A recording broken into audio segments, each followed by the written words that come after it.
أستغفر الله العظيم الذي لا إله إلا هو الحي القيوم وأتوب إليه. أعوذ بالله من الشيطان الرجيم. بسم الله الرحمن الرحيم. السلام عليكم ورحمة الله وبركاته. Waalaikumsalam warahmatullahi wabarakatuh. الحمد لله رب العالمين، والصلاة والسلام على أشرف الأنبياء والمرسلين وعلى آله وأصحابه رسول الله أجمعين. أما بعد، سبحانك لا علم لنا إلا ما علمتنا إنك أنت العليم الحكيم. لا حول ولا قوة إلا بالله العلي العظيم. قال الله تعالى في القرآن العظيم: أعوذ بالله من الشيطان الرجيم. بسم الله الرحمن الرحيم.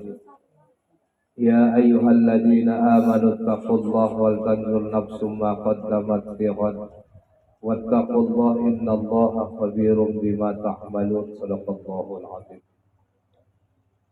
Yang kami hormati, kami muliakan ahli bait beserta seluruh keluarga, ibu-ibu, orang-orang tua kami, jamaah yang dimuliakan oleh Allah Subhanahu wa taala.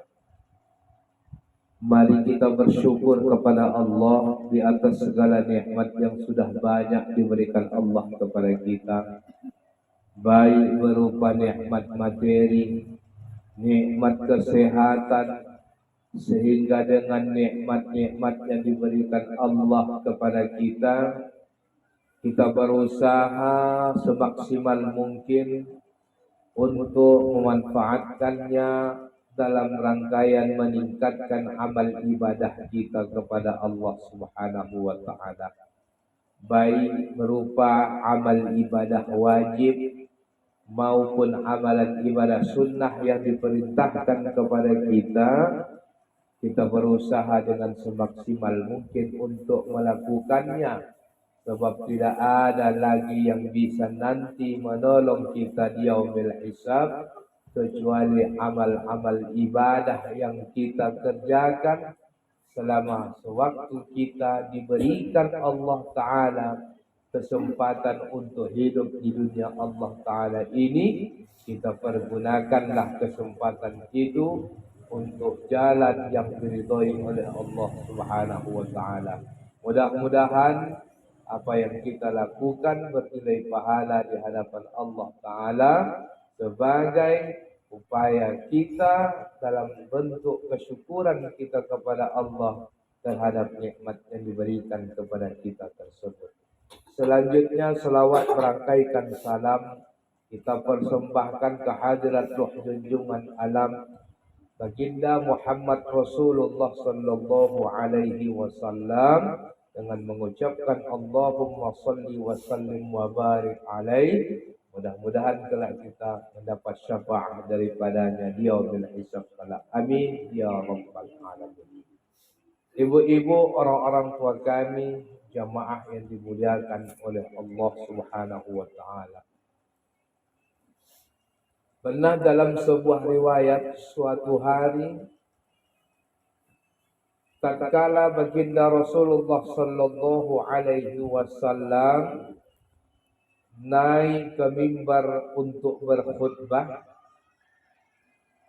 setiap anak tangga yang pertama, kedua dan ketiga, baginda Rasulullah sallallahu alaihi wasallam mengucapkan kalimat amin. Di anak tangga yang pertama, Nabi mengucapkan kalimat amin. Begitu juga dengan anak tangga yang kedua dan ketiga, Nabi pun mengucapkan kalimat amin. Lalu hal itu didengar oleh para sahabat. Dan setelah selesai sholat, mereka berkata kepada Rasul, "Wahai Rasulullah sallallahu alaihi wasallam, kami tadi mendengarkanmu ketika engkau naik ke atas mimbar untuk berkhutbah. Di anak tangga yang pertama engkau mengucapkan kalimat amin, di anak tangga yang kedua pun demikian mengucapkan kalimat amin, dan di anak tangga yang ketiga pun engkau mengucapkan kalimat amin. Apa yang terjadi wahai Rasul dan siapa yang datang? Apa yang terjadi wahai Rasul dan kenapa engkau mengucapkan kalimat amin? Kata para sahabat. Bahasa kita di Singguan ni, nang kodongahnya putar mengucapkan kalimat amin. Ya Rasul, kata para sahabat, tolong sampaikan kepada kami apa yang terjadi. Selanjutnya Rasul menyampaikan kepada para sahabatnya, wahai para sahabatku, di anak tangga yang pertama, kedua dan ketiga, aku tadi mengucapkan kalimat amin sebab datang menghampiriku di depanku malaikat Jibril alaihissalam. Apa yang disampaikan oleh malaikat Jibril kepada kau ya Muhammad, kepada engkau ya Muhammad, sehingga engkau mengucapkan kalimat amin, kata Rasulullah sallallahu alaihi wasallam. Bayangkan Bu, ada 3 doa yang diaminkan oleh baginda Rasulullah sallallahu alaihi wasallam yang dibawa oleh malaikat Jibril. Bayangkan yang menyampaikan doa itu adalah malaikat. Yang mengaminkan itu adalah seorang nabi utusan Allah yang sudah pasti masuk ke dalam surga, yang taat kepada perintah Allah Subhanahu wa taala. Sama-sama makhluk yang tidak pernah durhaka kepada Rasul. Malaikat menyampaikan, membawa doa. Doa itu diaminkan oleh Rasulullah sallallahu alaihi wasallam. Sudah pasti kebenarannya, bahwasanya apa yang disampaikan oleh malaikat tersebut diaminkan oleh baginda Rasul, sudah pasti benar keberadaannya. Lalu apa yang disampaikan oleh malaikat Jibril kepada kau ya Muhammad? Yang pertama, doa yang disampaikan oleh malaikat Jibril kepadaku sehingga aku mengaminkannya. Baginda Muhammad menyampaikan yang disampaikan oleh malaikat Jibril, wahai Muhammad, celakalah bagi umatmu manakala namamu disebutkan tapi mereka tidak bersolawat kepadamu. Maka aku cuma hanya mengucapkan kalimat amin, kata Rasulullah sallallahu alaihi wasallam. Wahai Muhammad, celakalah bagi umatmu, kata Jibril, manakala namamu disebutkan umat kau tak mau bersolawat kepadamu. Maka Muhammad mengucapkan kalimat amin. Bayangkan Bu, kalau sudah malaikat nang membilangkan awak celaka, diaminkan Nabi Muhammad pula celaka itu menjadi kalimat amin. Tak buka pintu aras, maka doa mereka dikabulkan oleh Allah Ta'ala. Yang membilangkan awak celaka itu malaikat, bukan manusia biasa. Tapi kalau manusia biasa membilangkan awak, kadang ada bekalai di masyarakat. Oh, betulah kau. Kadang ada omak terkadang bekalai. Basi cilako-cilakoan. Kadang ada begitu. Betulah kau cilako. Kaulah cilako. Betulah. Kaulah cilako. Kata mak pula itu. Kaulah pelakoh. Kata boleh. Ya Allah. Ya Tuhanku. Kalau pelakoh tu tak. Kan? Kalau cilako tu jangan pelawak sudah. Ya Allah. Aku cilakukan semalam. Jangan pala awak takut awak dibilangkan begitu. Kenapa? Kalau belum tentu cilako. Nama bilangkan tu punya cilako juga. Kan betul lah kau cilako. Belum tentu. Kan? Dibilangkan lah cilako tu lah kau cilako. Jangan pala awak sorry. Tapi kalau Nabi Tapi kalau malaikat Jibril yang menyampaikan celakalah bagi umat kau ya Muhammad, manakala nama kau disebutkan mereka tidak berselawat kepadamu, yang mengaminkan awak menjadi celaka itu adalah Muhammad sallallahu alaihi wasallam. Hati-hati, nanti pada hari pembalasan akan dibalas oleh Allah Subhanahu wa taala. Tapi kalau masyarakat dengan ada bakal lain gitu, aku dan takutan aku menengok omak-omak bakal lain. Kalau omak-omak terkadang bakal lain tak ada malu. Ada malu boleh yang satria tu. Api agak ni. Ada orang semua. Mandukat semuanya. Mandukat orang menengok tu. Aku ni agak bakal lain. Aku nak tahu juga aku kalau pokoknya omak-omak sama omak-omak bakal lain takut. Tahu dah kalau sudah omak-omak yang bakal lain itu tak ada penegak. Moyo kan udah tak terkaji lagi. Itu tak terkaji lagi. Makanya kata Jibril, celakalah bagi umat kau ya Muhammad, manakala nama kau disebutkan mereka tidak berselawat kepadamu, maka termasuklah mereka golongan orang yang celaka di hadapan Allah Ta'ala. Maka aku mengucapkan kalimat amin. Ibu-ibu, orang-orang tua kami, jamaah yang dimuliakan oleh Allah Subhanahu Wa Ta'ala, solawat adalah salah satu ucapan bacaan yang sangat utama bagi umat Islam. Bahkan Allah Subhanahu wa taala tatkala memerintahkan kepada kita umat ini untuk melaksanakan ibadah solat, Allah tak solat. Wa aqimus solat, dirikanlah solat, tapi Allah tak solat. Allah memerintahkan kepada kita untuk melaksanakan haji. Walillahi 'alan nasi hajjul baiti man istata'a ilaihi sabila.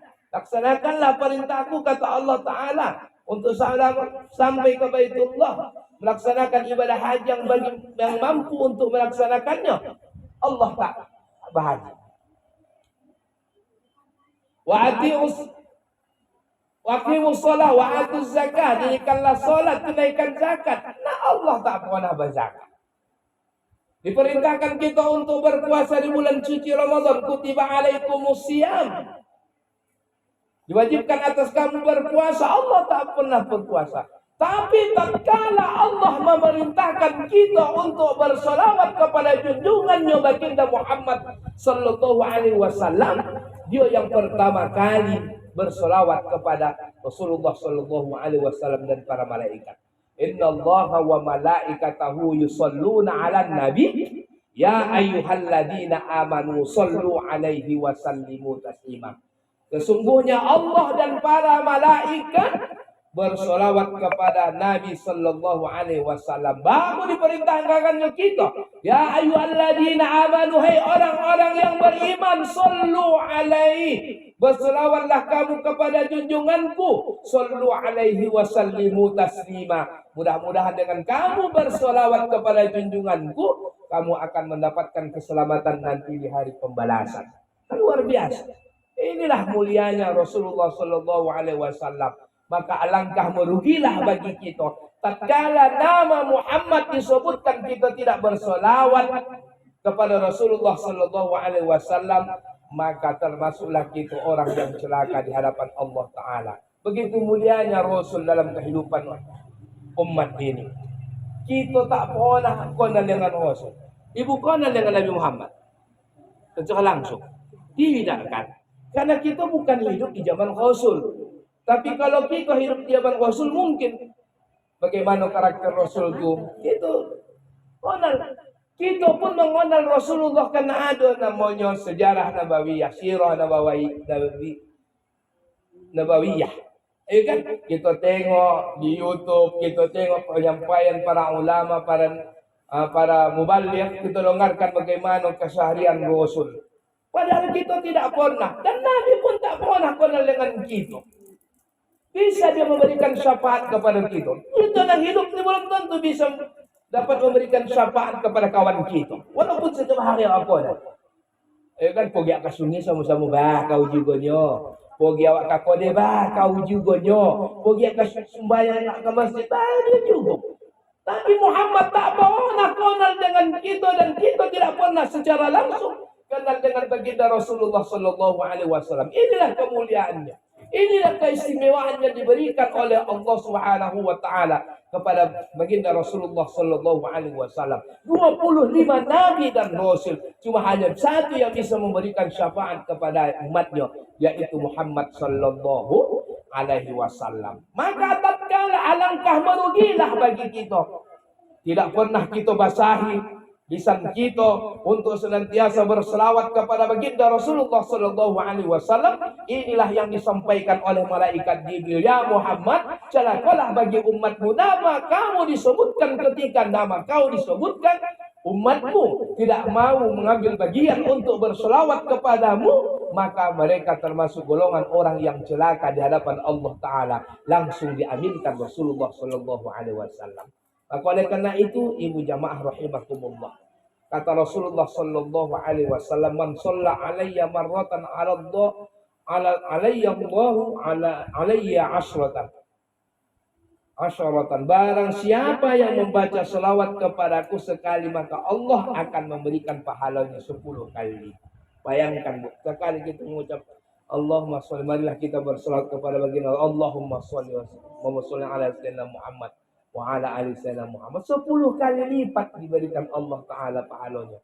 Inilah kemuliaannya. Maka sudah Ramadan, sudah tak ada lagi fenomen amalan-amalan sunnah yang diperintahkan, yang kita kerjakan, yang mampu untuk dilaksanakan, termasuk kita senantiasa menzikirkan sholawat kepada baginda Rasul. Inilah harus bisa kita kerjakan. Kenapa? Karena Ramadan telah berakhir. Ya kan? Karena bulan suci Ramadan yang lalu bisa kita melakukan amalia ibadah di dalamnya, maka jangan sampai bulannya habis Ramadan tak ada lagi kita berbekas amal ibadah Ramadan kepada kita. Maka inilah salah satunya adalah ibadah sunnah yang diperintahkan kepada kita. Banyaklah kita berselawat kepada baginda Rasulullah sallallahu alaihi wasallam. Ya, berselawat itu banyak keistimewaannya. Satu di antaranya adalah sekali awak berselawat 10 dosa dihapuskan oleh Allah Subhanahu wa taala. Tapi ingat, ya kan?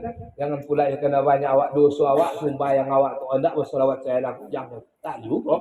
Ya kan, tak juga pulanya itu, ya kan? Nama itu gingging, nama itu pula, ya kan? Dosa-dosa kecil, ya kan? Terdesil dalam hati awak. Coba kita Allahumma sholli ala sayyidina Muhammad wa ala ali sayyidina Muhammad. Ya, banyak kita beristighfar, mohon ampun kepada Allah supaya dosa-dosa kita diampuni oleh Allah Ta'ala, diangkat oleh Allah Ta'ala derajat kita bersama dengan baginda Rasulullah sallallahu alaihi wasallam nanti di dalam surganya Allah Subhanahu wa Ta'ala. Inilah salah satu yang antaranya lagi adalah jalan kita untuk menuju surganya Allah Subhanahu wa Ta'ala. Harapan kita tatkala sewaktu kita di dunia ini senantiasa kita berselawat kepada baginda Rasul, kita hiasi bibir kita basahi diri kita senantiasa mengucapkan kalimat selawat kepada baginda Rasulullah sallallahu alaihi wasallam, maka mudah-mudahan insyaallah kelak kita akan dimasukkan Allah nanti ke dalam surganya Allah Subhanahu wa Ta'ala.